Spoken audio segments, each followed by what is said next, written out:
whoop, that's us under the police. Whoop, whoop, that's us under the police. What you gonna do when the cops are the ones riding dirty? Oh, sup, fellow officer. I was just on patrol, shining my police lights at people. That's what we call them, police lights, because we're cops, you see. You see this? You like that shit? I'm in a flying car, but I've still got my hands.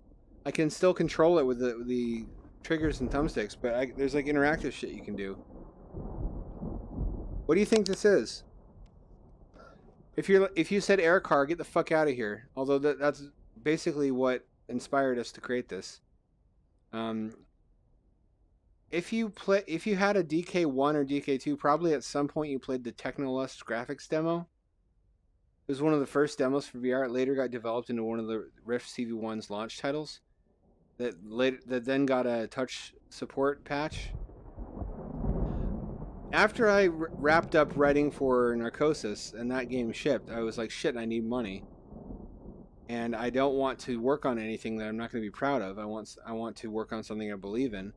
So after posting a video playthrough of Technolust 1 that the developer saw and thought was funny, he asked me if I had any writing, I think. I don't recall exactly how it happened.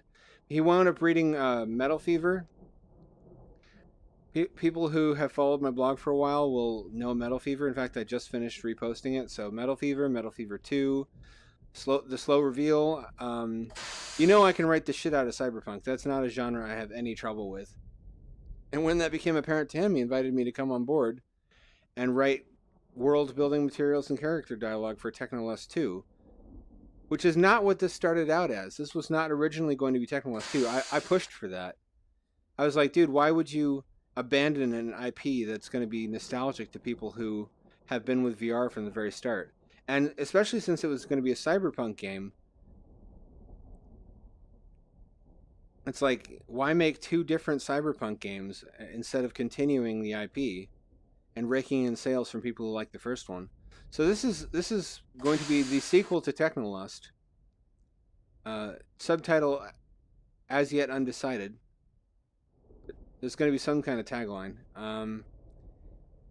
It's similar to Aircar because after playing Aircar, it occurred to Blair, the guy behind Iris VR, company that made Technolust, that would be a badass addition to the game. Because in Technolust 1, it's very video gamey when you want to fast travel. You click an area on a map and you just teleport there, which was due to the constraints of time and money and development effort. But after seeing Aircar, it was sort of a revelation of what was possible. And he was like, what if instead of using a map to fast travel, you literally got in your flying car, lifted off in one part of the city, flew to the other part of the city and landed. And you just had this huge contiguous city with various level of detail tricks. So that when anywhere you land, there's supposed to be noodle carts, there's supposed to be NPCs walking around doing NPC stuff. Not terribly interactive outside of mission areas, but just there as general ambience. So that people who enjoyed Aircar just to fly around and look at the scenery will be able to do that in this game as well. But it is going to have a plot. There's going to be stuff to do. You're going to be a detective. I actually pushed against that. I wanted to be a criminal, but then that would just be flying GTA. And it's really inspired by Blade Runner, so he wanted it to be a sort of futuristic detective story, noir detective story. Oops. Nobody's in trouble. That was an accident. I mean, police don't make accidents. Have you noticed that unlike other games where the windows are only illuminated parts of the texture, you can actually see into the windows? Hold on, let me turn off the car. Here. You can see into the apartments. The windows actually look into three-dimensional perspective correct apartments. You like that shit? That's actually not done using polygons. If we try to do that with polygons, it would bog the whole game down to a standstill. That's done using parallax mapping. Those are 3D details in a parallax mapped texture. Try to wrap your brain around that for a second. You can't. It's too fucking mind-blowing. Yeah. This is something I personally wanted to see made and, you know, be the change you want to see in the world. I figured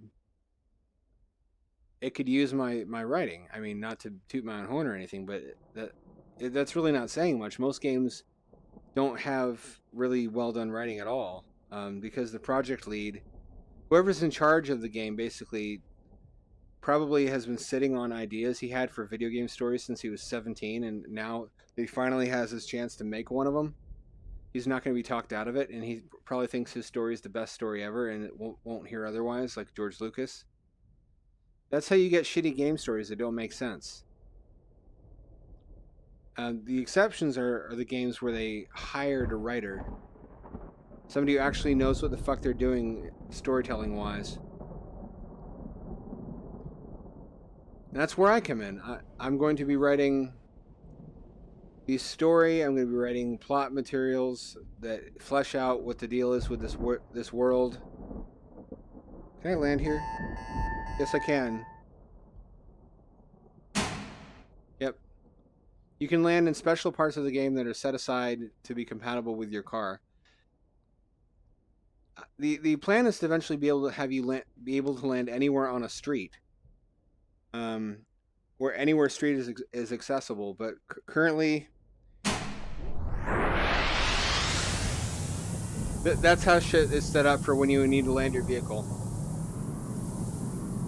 And because these are spinners, basically. Oh, now it makes noise. You like that booty? You like that hologram booty? Probably that was the dude who did the mocap. I'm just putting that out there. As you can see, we saw the new Blade Runner and liked it. Here, baby. Oh, she's got a spider tattoo. Oh, shit.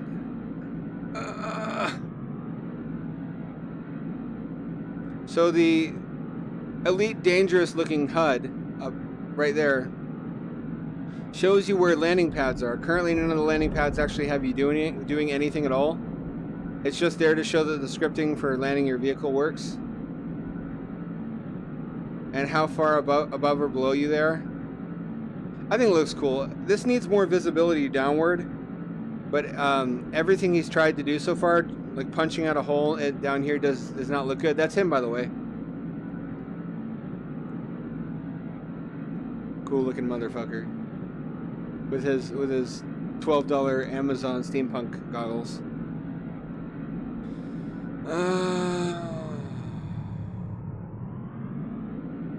I want to have my face in a video game someday. I don't even know what for.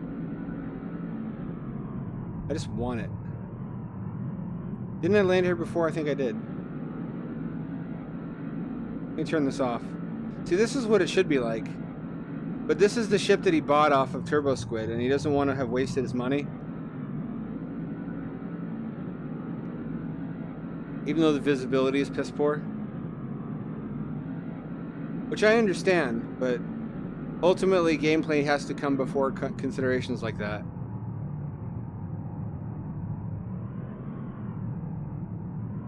Oh, this isn't it.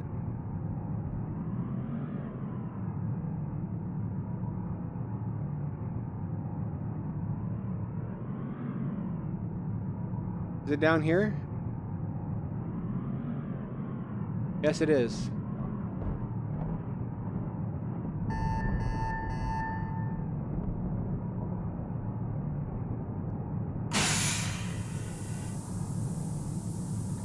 Tell me that's not cool as shit. You can't. You can't. It is cool as shit. There's a noodle cart. Here's some generic props. Some cool lighting effects. What more could you ask for? And there's going to be... I don't know how much I can talk about this, but there's going to be like tchotchkes and collectibles that you can put in your car. Tapes you can play, like bobbleheads and shit that like how you collected shit in Technolust and it showed up in your apartment. And this one, the focus is going to be on the car. So that it's a cozy environment that reminds you of everything you've done. And in addition to the plot-based stuff where you're actually pursuing like the story.